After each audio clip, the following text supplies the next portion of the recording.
तो नंदी को जब कोई बात कही जाती है, नंदी से जब कुछ कहा जाता है कि हमारी बात शिवजी तक पहुंचाना, तो उसमें सबसे पहला अगर नाद करा जाता है नंदी के कानों में, तो ओम का नाद करा जाता है। करते हुए कहा था कि नाथ इसमें एक नेत्र मेरा है, अर्थात हम भगवान शंकर को रोज अपना नेत्र नहीं दे सकते, हम शंकर को अपना नेत्र निकाल कर नहीं दे सकते, हम शंकर को रोज कमल समर्पित नहीं कर सकते, हम शंकर को रोज नूतन पुष्प समर्पित नहीं कर सकते। तो बेलपत्र कमल का भी काम करती है, बेलपत्र नूतन पुष्प का भी काम करती है, और बेलपत्र नेत्र कमल का भी काम करती है, जो भगवान को समर्पित की जाए।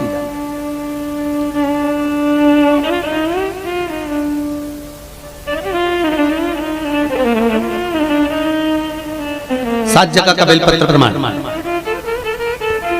यदि आपका कोई मनवांचित फल है, पूरा नहीं हो रहा, बहुत दिन से लगे हो, वो काम नहीं निपट रहा, बहुत दिन से लगे हो, काम हो ही नहीं रहा, एग्जाम में बैठ रहे हो, कोई परीक्षा में बैठ रहे हो, हर बार एग्जाम दे रहे हो, नहीं हो रहा, 7 जगह का बेलपत्र याद रख लीजिए। पहला, जहां पर आपको बताया था भगवान शंकर का शिवलिंग, उसके सामने अशोक सुंदरी, उसका जलाधारी, जलाधारी का राइट, जहां गणेश जी का स्थान है। पहला बेलपत्र गणेश जी के स्थान पर समर्पित करें। अगर कोई काम नहीं हो रहा है तो उसको निपटाने के लिए, उसको करने के लिए, पूर्ण होने। दूसरा बेलपत्र कार्तिकेय के स्थान पर रखिए। तीसरा बेलपत्र अशोक सुंदरी की जगह पर रखिए। चौथा बेलपत्र जहां शिवलिंग रखा हुआ है उस गोल भाग पर माता पार्वती के हस्त कमल पर रखिए। पांचवा बेलपत्र भगवान शंकर की जो 5 लड़कियां ऊपर है उस जलाधारी में डाल दीजिए। छठा बेलपत्र शंकर के शिवलिंग को समर्पित कर दीजिए। और 7वां बेलपत्र जाते जाते जब मंदिर के बाहर जो नंदी बैठा रहता है उसका एक पांव ऊंचा उठा हुआ होता है, उस पांव के पास रख दो और अपनी कामना नंदी के कानों में कहकर चले जाइए, आपका कार्य कुछ दिनों में सफल हो जाएगा। 7वां बेलपत्र समर्पण का भाव अर्जित करता है। फिर से बोलो 7 बेलपत्र। पहला गणेश जी का स्थान, दूसरा कार्तिकेय, तीसरा अशोक सुंदरी, चौथा पार्वती जी का हस्त कमल, पांचवा बोलो जम के ऊपर जलाधारी, छठा शंकर का शिवलिंग और 7वां नंदी का उठा हुआ चरण। 7वां भगवान शिव को समर्पित हो। कभी कभी बेलपत्र के वृक्ष में से बेलपत्र 5 पत्ती का मिल जाता है, कभी कभी उसको लोग शुभ मानते कि हमको 5 पत्ती का बेलपत्र मिला, वो पंचाक्षर मंत्र का प्रतीक है।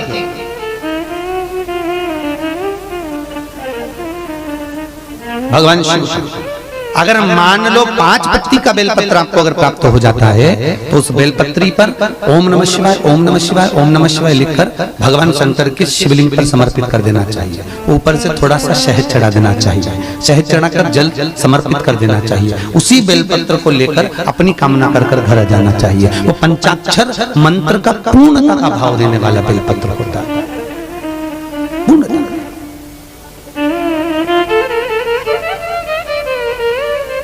और पूर्ण नियमावली से, पूर्ण सुख से। जैसे छोटे छोटे बच्चों को माताएं डांट कर डपट के भोजन कराती हैं, तुम देखा होगा। पहले के समय में तो बच्चे ऐसे ही प्रेम से भोजन कर लेते थे। आज के जमाने में तो जैसे युद्ध पे लड़ने जा रहे हो उतनी पूरी तैयारी करना पड़ती बच्चों को भोजन कराने से पहले। पूरी युद्ध की तैयारी, लाओ जैसी बच्चा आता है वैसी तैयारी। तू जेठानी बोलती है कि देवरानी से काम कर, तू बच्चों को खाना खिला दे, मैं रोटी बना लूं, मेरे बस की।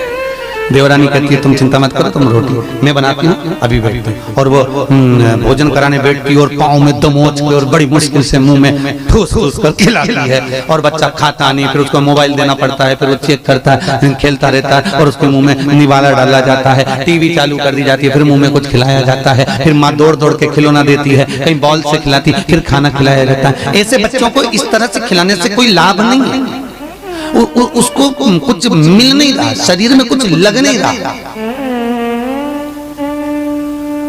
उसके लिए केवल एक ही काम, सोमवार के दिन कोई बच्चा जो चीज खाता हो वो चीज जो बच्चे को अच्छी लगती हो वो वस्तु, वो भोजन एक पीपल के पत्ते पर काय पर लेके जाना है, जम के बोलिए, पीपल के पत्ते पर रखकर शंकर जी को भोग लगा दो अशोक सुंदरी वाले स्थान पर, ठीक है।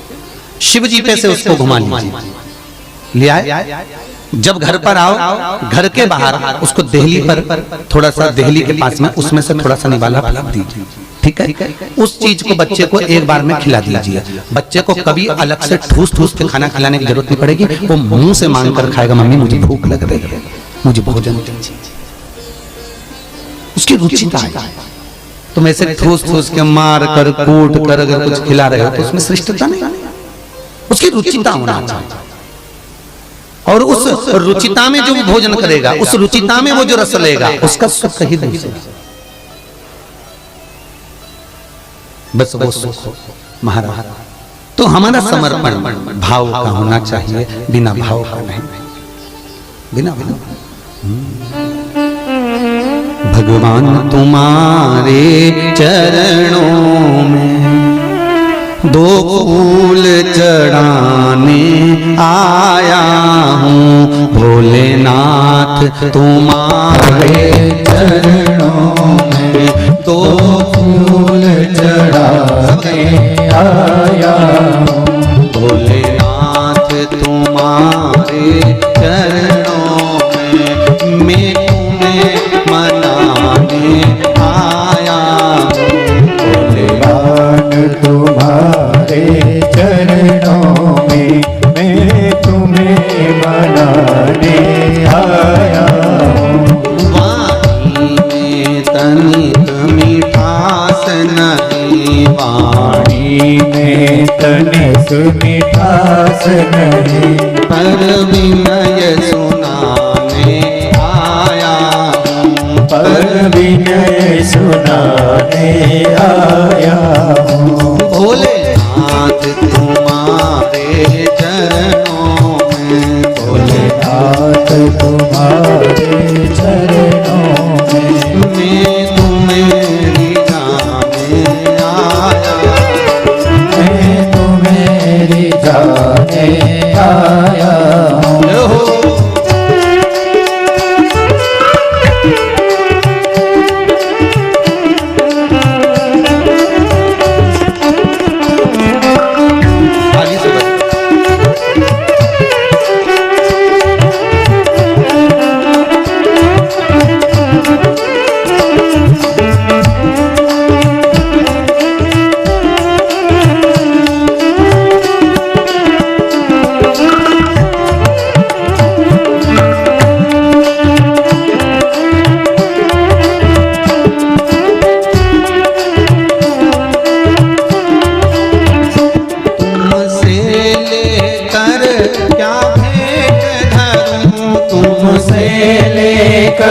क्या भेंट धरूं, तुमसे लेकर क्या भेंट धरूं, तुमसे लेकर क्या भेंट धरूं।